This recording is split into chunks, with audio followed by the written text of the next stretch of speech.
యావత్ భారతావనికి 77వ గణతంత్ర దినోత్సవ శుభాకాంక్షలు. ముఖ్యంగా మనం చూసుకున్నట్టయితే కాశ్మీర్ నుంచి కన్యాకుమారి వరకు విభిన్న సంస్కృతి సాంప్రదాయాలు మన భారతదేశంలో చూడవచ్చు అనమాట. ముఖ్యంగా మనం చూస్తే మన భారతదేశానికి మాత్రమే సొంతమైనటువంటి కొన్ని వ్యవస్థలు ఉన్నాయి.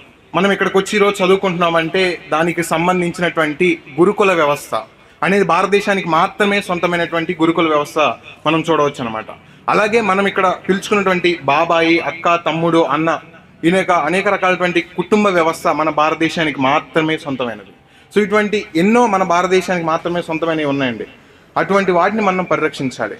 ఒక యూత్గా లేకపోతే మనం ఇక్కడున్న మన యొక్క ఏజ్కి తగ్గట్టుగా మన భారతదేశాన్ని దానికి సంబంధించినటువంటి ఏదైతే గొప్పతనం ఉందో మనం మర్చిపోకుండా తరతరాల వరకు మనం దాన్ని వ్యాప్తి చేయాల్సిన అవసరం ఎంతైనా ఉంది.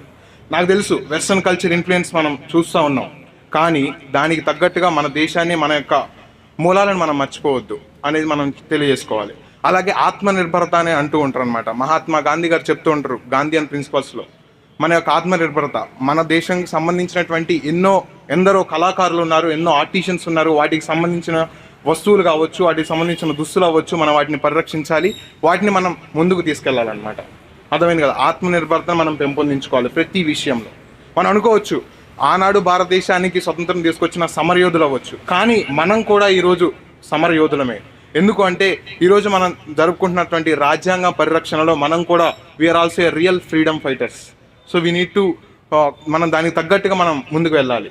అర్థమైంది కదా? అలాగే నేను చివరికి ఒక్క మాట తెలియదలుచుకున్నాను.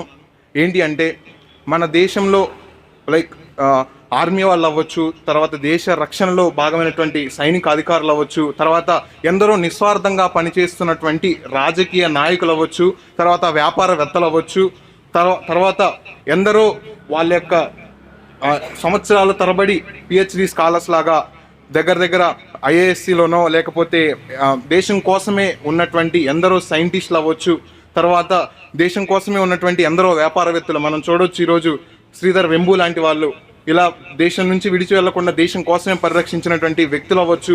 అలాగే మనలాంటి దేశం కోసం ఎన్నో జాబులు వదిలేసుకొని దేశాన్ని సేవ చేయాలనే ఉద్దేశంలో ఉన్నటువంటి యూపీఎస్సీ ప్రిపేర్ అయినటువంటి ఇక్కడ ఉన్న వాళ్ళందరికీ కూడా మరొకసారి గణతంత్ర దినోత్సవాల శుభాకాంక్షలు తెలియజేసుకుంటూ మనం మన దేశాన్ని పరిరక్షించుకోవాలనే దాన్ని ముందుకు నడిపించాలని కూడా నేను మనస్ఫూర్తిగా తెలియజేసుకుంటున్నాను. ఇంతకు అవకాశం ఇచ్చినందుకు హృదయపూర్వక ధన్యవాదాలు తెలియజేస్తున్నాను.